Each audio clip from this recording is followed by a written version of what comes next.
खरीद लूंगा। कोई याचक बच गया तो मांग ले। है कोई याचक यहाँ? याचक यहाँ है। बोलो याचक, क्या दूं तुम्हें? एक याचक को क्या दे सकते हो श्रेष्ठी? मांग कर तो देखो याचक। मेरा पेट तो पेड़ों की जड़ों से भी भर जाता है श्रेष्ठी, पर दे ही सकते हो तो मुझे अपना अहंकार दे दो। अहंकार कोई वस्तु नहीं है याचक जो तुम्हें दे दूं। कुछ और मांगो। सोना, चांदी, धन, वस्त्र, अन्न, कुछ भी। सोना चांदी साम्राज्य देना आसान है श्रेष्ठी, अहंकार देना मुश्किल। पहचान, खुद को पहचान। जो तू दिखता है वो तू है नहीं, जो तू है उसे देखना नहीं चाहता। पहचान, खुद को पहचान। हरिओम तत्सत, हरिओम तत्सत, हरिओम तत्सत।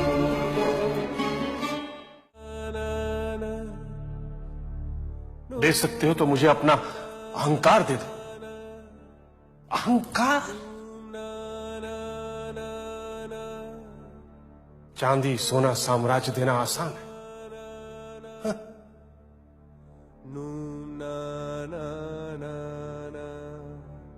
तो क्या छोड़ना सबसे मुश्किल काम है? उस याचक के लिए मेरे साम्राज्य का कोई मूल्य नहीं।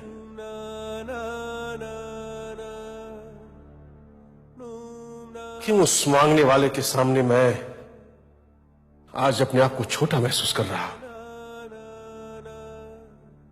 जो मैं दिखाई देता हूं वो मैं हूं नहीं। तो फिर मैं कौन हूं? कौन हूं मैं?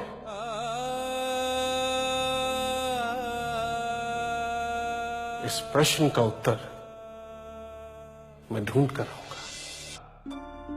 चल बसे। और अथाह संपत्ति के स्वामी कोटि कर्ण ने अपनी सारी संपत्ति दान कर सब कुछ छोड़ने की राह पकड़ ली। आपको मैंने पहले भी कहीं देखा है।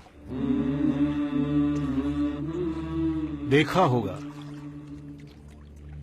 वर्षों पहले मैं इसी नगर में रहता था। श्रेष्ठी कोटिकर्ण? अब ये शरीर उस नाम से अलग है। अब मैं उस शरीर को नहीं पहचानता। उस शरीर का एक विशाल भवन था। इस शरीर का सारा संसार है। पहले वो शरीर सबको अलग अलग देखता था। अब ये शरीर स्वयं को सब में देखता है। वो दुनिया जीतना चाहता था, अब मैं खुद को जीतना चाहता हूं। तब मैं भिक्षा देता था, अब मैं भिक्षा लेता हूं। वर्षों बाद आ रहे हैं शायद। और भिक्षु कोटि कर्ण के नगर में आने की सूचना जंगल की आग की तरफ फैल गई। लोग सैकड़ों की संख्या में भिक्षु कोटि कर्ण को देखने उमड़ने लगे। कभी एक स्थान पर खड़ा हो भिक्षा देने वाला आज घर घर जा भिक्षा मांग रहा है। ओम भिक्षाम देहि।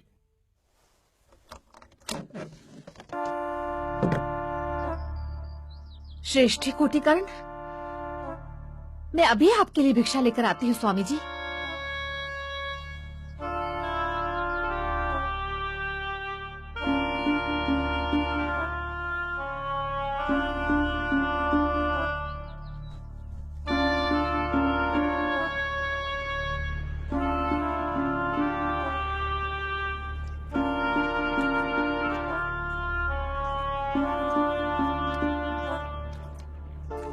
मोक्ष परम पुरुषार्थ है, वो तुम्हारा अधिकार है। दुखों से मुक्ति तुम्हारा अधिकार है, बंधनों से मुक्ति तुम्हारा अधिकार है। मोह से मुक्ति तुम्हारा अधिकार है। धर्म, अर्थ और काम के बाद मोक्ष तुम्हारा अधिकार है। इसी जीवन का परम पुरुषार्थ मोक्ष है। इसीलिए मैं कहता हूं, जो तुम दिखाई पड़ते हो वो तुम हो नहीं। अपने असली स्वरूप को पहचानना ही मोक्ष है। तो फिर तुम क्या हो?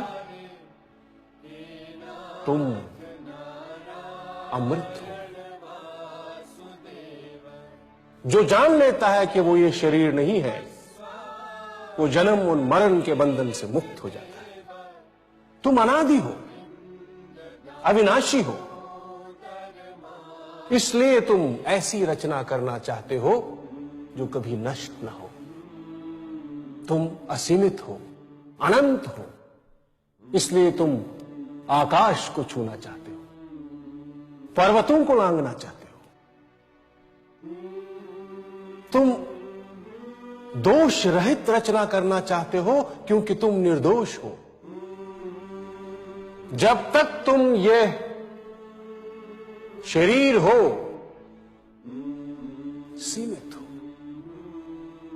जैसे ही तुम अपने वास्तविक स्वरूप को जानने लगते हो, तुम निराकार, निर्विकार, अनादि, अनंत और अमृत हो जाते हो।